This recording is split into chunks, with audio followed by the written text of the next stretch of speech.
सुखपुर नामक गांव में रत्नू नाम का एक नाई रहता था। वो गांव का बहुत पुराना नाई था और सभी लोग बाल कटवाने के लिए उसके पास ही आते थे।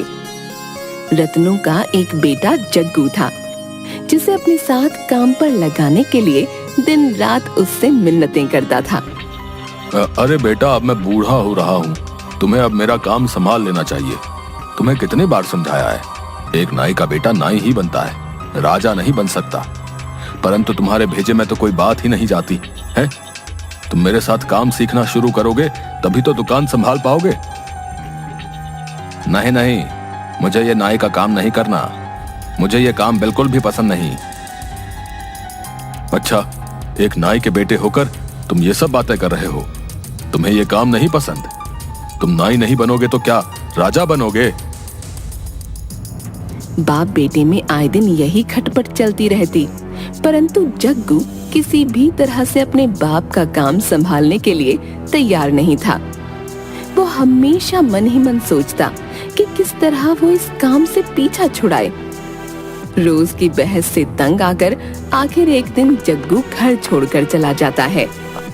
जग्गू अपना गांव छोड़कर दूसरे गांव की तरफ चल देता है और मन ही मन सोचता है, मैं इस गांव को ही छोड़कर चला जाता हूँ।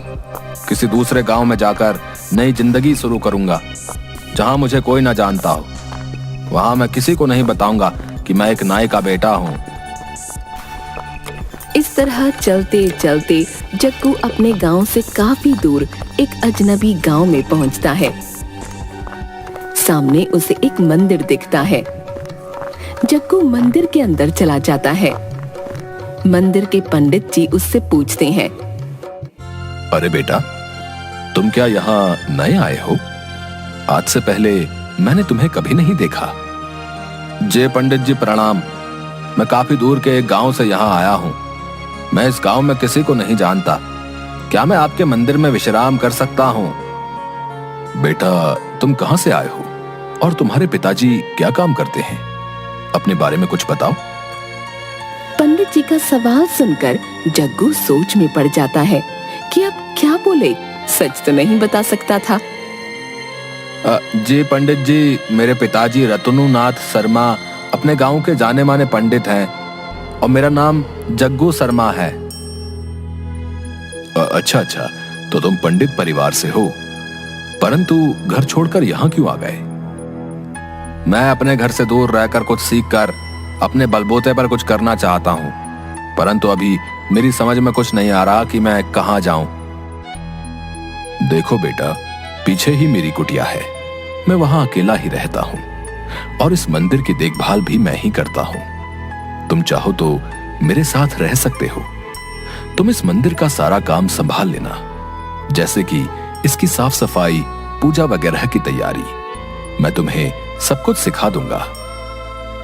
पंडित जी की बातें सुनकर जग्गू बहुत खुश हो जाता है और मन ही मन सोचता है, लगता है तीर निशाने पर ठीक लग गया है। इस पंडित को कोई शक नहीं हुआ और ये मुझे भी पंडित ही समझ रहा है। बस फिर क्या था, अगले ही दिन जग्गू ने अपना भेष बदलकर पंडितों जैसा कर लिया। सिर पर चोटी, धोती कुर्ता और माथे पर तिलक और गले में माला। पंडित जी के साथ मंदिर में काम करने की वजह से सभी लोग उसे पंडित ही मानने लगे और वो भी पंडित जी के साथ रहते रहते पूजा की सारी विधियां, मंत्र उच्चारण, आरतियां सब सीख गया। अब पूरा गांव उसे पंडित जग्गू शर्मा के नाम से जानने लगा और उसका जीवन मजे में कटने लगा। उसी गांव के एक सेठ पंडित दीनदयाल शर्मा गांव के सबसे अमीर व्यक्ति थे, परंतु उनकी शादी नहीं हुई थी, जिस कारण उनका इस दुनिया में कोई नहीं था। अरे पंडित जी, परसों हमारे घर में हवन और पूजा है, आपको याद है ना? पूरी तैयारी कर लीजिएगा और समय पर पधार जाइएगा। है? जी जी सेठ जी, मुझे अच्छी तरह याद है। आप हर साल ये हवन और पूजा करवाते हैं और गरीबों में दान बांटते हैं। आप चिंता ना करें, मैं सब तैयारी के साथ पहुंच जाऊंगा। पंडित जी जग्गू से कहते हैं, जग्गू, परसों सुबह सेठ जी के यहाँ हवन है।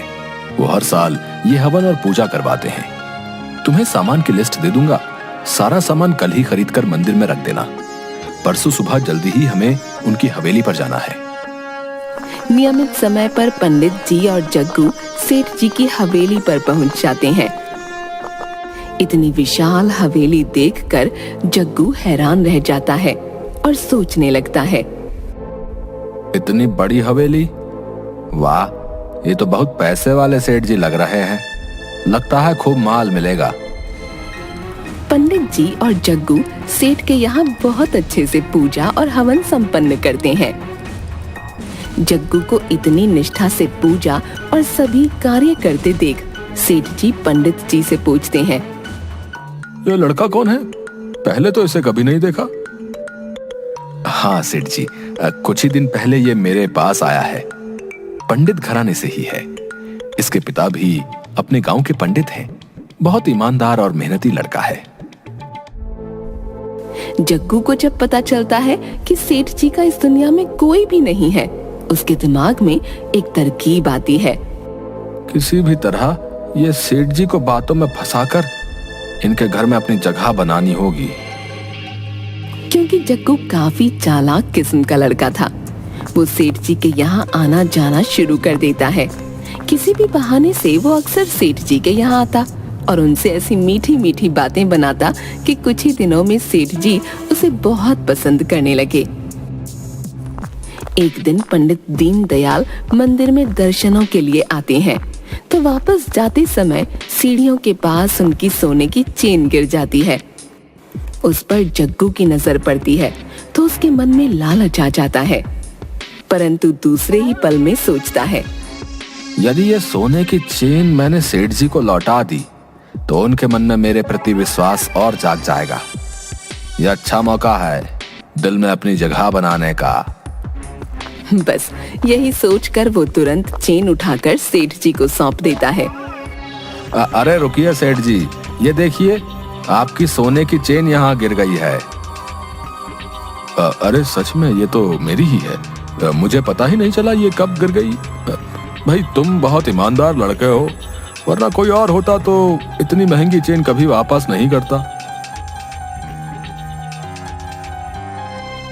कुछ दिनों के बाद जग्गू मन ही मन एक प्लान बनाता है और एक व्यक्ति को 500 रुपए देकर कहता है, देखो तुम्हें मेरा एक छोटा सा काम करना है। पंडित दीनदयाल रोजाना सुबह मंदिर आते हैं। उस समय उनके साथ कोई नहीं होता, तो जब वो मंदिर से निकलें थोड़ी दूर जाने पर उन्हें रास्ते में रोककर उनसे उनका बटुआ छीन लेना। तभी मैं वहां आ जाऊंगा और तुमसे लड़ने लग जाऊंगा।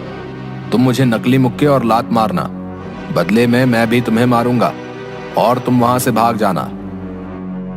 अगले दिन पंडित दीनदयाल जब मंदिर से निकलते हैं, तय समय के अनुसार वो गुंडा वहां आता है और वही करता है जो जग्गू ने कहा।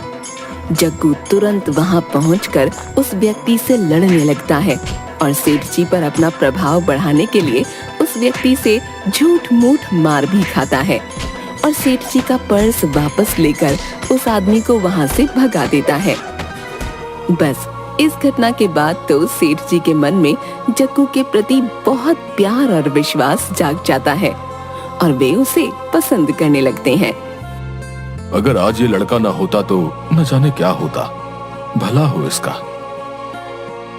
पंडित दीनदयाल शर्मा एक दिन मंदिर के पंडित जी को अपने पास बुलाते हैं और उनसे कहते हैं, देखिए पंडित जी, मैं आपसे एक बात कहना चाहता हूँ। मुझे ये लड़का जग्गू बहुत ही पसंद है। ये काफी ईमानदार और अच्छा लड़का है और फिर पंडित परिवार से भी है। मैं तो अब बूढ़ा हो रहा हूँ, मेरा कोई वारिस नहीं है। मैं सोच रहा हूँ कि क्यों ना इस जग्गू शर्मा को गोद ले लूं और इसे अपना बेटा बना लूं। ये बात सुनकर पंडित जी हैरान हो जाते हैं, परंतु खुश भी होते हैं। अरे सेठ जी, लड़का तो सच में हीरा है, हीरा। यदि आप इसे अपनी शरण में ले लें तो इसका जीवन सुधर जाएगा। पंडित जी वापस मंदिर में जाकर ये खुशखबरी जग्गू को सुनाते हैं। अरे जग्गू, तुम्हारी तो लॉटरी निकल आई। तुम्हारे लिए बहुत बड़ी खुशखबरी है। अरे ऐसा क्या हो गया पंडित जी? आप इतने खुश क्यों नजर आ रहे हैं? अरे तुम सुनोगे तो तुम भी खुश हो जाओगे। पंडित दीनदयाल शर्मा ने आज मुझे अपने घर बुलाया था और उन्होंने मुझसे कहा कि मैं जग्गू को अपना वारिस बनाना चाहता हूँ, यानी वो तुम्हें गोद लेना चाहते हैं। इतने अमीर आदमी के पुत्र बनकर तो तुम राज करोगे। तो बताओ, है ना ये खुशी की बात? ये बात सुनते ही जग्गू के मन में लड्डू फूटने लगते हैं। उसकी मनोकामना पूरी हो गई थी, परंतु वो नाटक करते हुए बोलता है, पर आपको छोड़कर मैं कैसे जाऊंगा? आप अकेले नहीं हो जाएंगे। अरे मेरी चिंता मत करो, अपने भविष्य के बारे में सोचो। फिर तुम कौन सा दूर जा रहे हो? इसी गांव में तो हो, हम लोग रोजाना ही मिलते रहेंगे। बस अब तुम सेठ जी की हवेली में जाने की तैयारी करो। जग्गू की खुशी का ठिकाना नहीं था।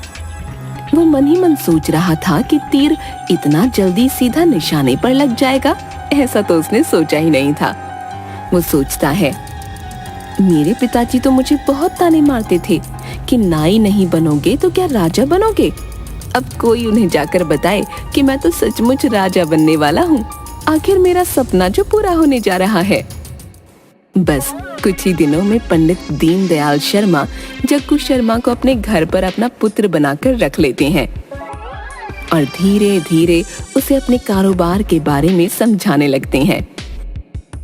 जग्गू तो खुशी के मारे फूला नहीं समाता। उसने इतना पैसा और ऐसा ऐशो आराम तो कभी सपने में भी नहीं देखा था। वो खूब ठाठ से रहने और खाने पीने लगता है और नौकरों पर हुक्म चलाने लगता है। वो सेठ जी के काम में कोई दिलचस्पी नहीं दिखाता और सारा दिन नौकरों पर हुक्म चलाता, खाता पीता और आराम करता। जग्गू की जिंदगी बहुत ऐशो आराम से गुजरने लगी। वो सचमुच में भूल जाता है कि वो असल में है कौन। सेठ जी जग्गू से कहते हैं, जग्गू बेटा, आज दूर गांव से 3-4 व्यापारी आ रहे हैं। वो हमसे कुछ जमीन खरीदना चाहते हैं। जब वो लोग आए तो तुम भी मेरे साथ बैठना, ताकि तुम काम की सभी बारीकियों को समझ सको। आगे तो तुम्हें ये सब संभालना ही है। जी, जैसी आपकी आज्ञा। वो लोग हवेली में आते हैं। सेठ जी जग्गू को भी बुला लेते हैं। अब मैं आप लोगों का परिचय अपने पुत्र से करवाना चाहता हूँ। ये है मेरा पुत्र जग्गू। सेठ जी जग्गू को उन लोगों से मिलवाते हैं। उनमें से एक व्यक्ति जैसे ही जग्गू को देखता है वो चौंक उठता है। वो व्यक्ति जग्गू को काफी देर तक घूरता रहता है और सेठ जी से पूछता है, ये आपका पुत्र कैसे हो सकता है?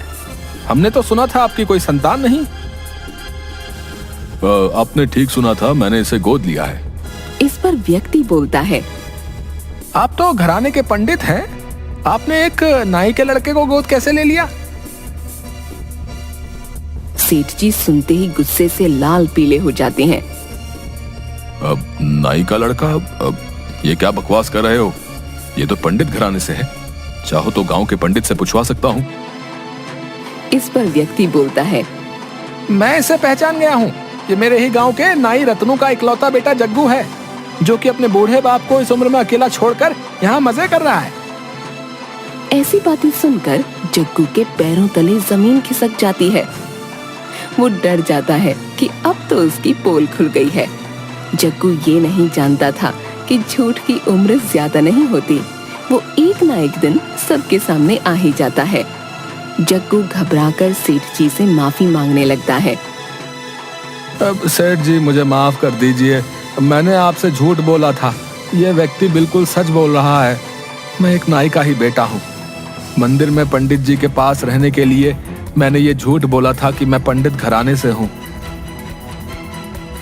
ऐसी बातें सुनकर सेठ जी को बहुत गुस्सा आता है। अपने नौकरों से कहकर सेठ जी जग्गू को धक्के मरवाकर घर से बाहर निकाल देते हैं। उसका इतना बड़ा झूठ पकड़े जाने पर गांव के सभी लोग उसे उस गांव से धक्के मार मार कर बाहर निकाल देते हैं। आखिर सब जगह से धक्के और गालियां खाने के बाद जग्गू अपने पिता के पास वापस गांव में जाता है। जग्गू को देखकर उसके पिता उसे गले लगा लेते हैं। जग्गू उनसे माफी मांगता है। पिताजी मुझे माफ कर दीजिए। मैंने अपनी हैसियत को भूलकर बहुत ऊंचे ऊंचे ख्वाब देख लिए, और सबसे बड़ी बात यह कि मैंने उन्हें पूरा करने के लिए गलत रास्ता अपनाया। लोगों से अपने बारे में झूठ बोला और आपको इस उम्र में अकेला छोड़कर चला गया पिताजी। इन्हीं सब बातों की मुझे सजा मिली है। आइंदा से मैं ऐसी कोई गलती नहीं करूंगा। मैं समझ गया हूं कि कोई भी काम छोटा या बड़ा नहीं होता। हमें अपनी सच्चाई को अपनाकर पूरी ईमानदारी से अपना काम करना चाहिए, ना कि झूठ व मक्कारी से जिंदगी जीने के बारे में सोचना चाहिए। जग्गू की बातें सुनकर उसके पिता कहते हैं, यदि सुबह का भूला शाम को घर आ जाए तो उसे भूला नहीं कहते। तुम्हें अपनी गलती का एहसास हो गया और तुम लौटकर मेरे पास आ गए। बस मैं तो इसी में बहुत खुश हूं। तुम्हें जिंदगी ने बहुत अच्छी सीख दे दी है। अब आइंदा तुम कभी भी अपने जीवन में रास्ता नहीं भटकोगे।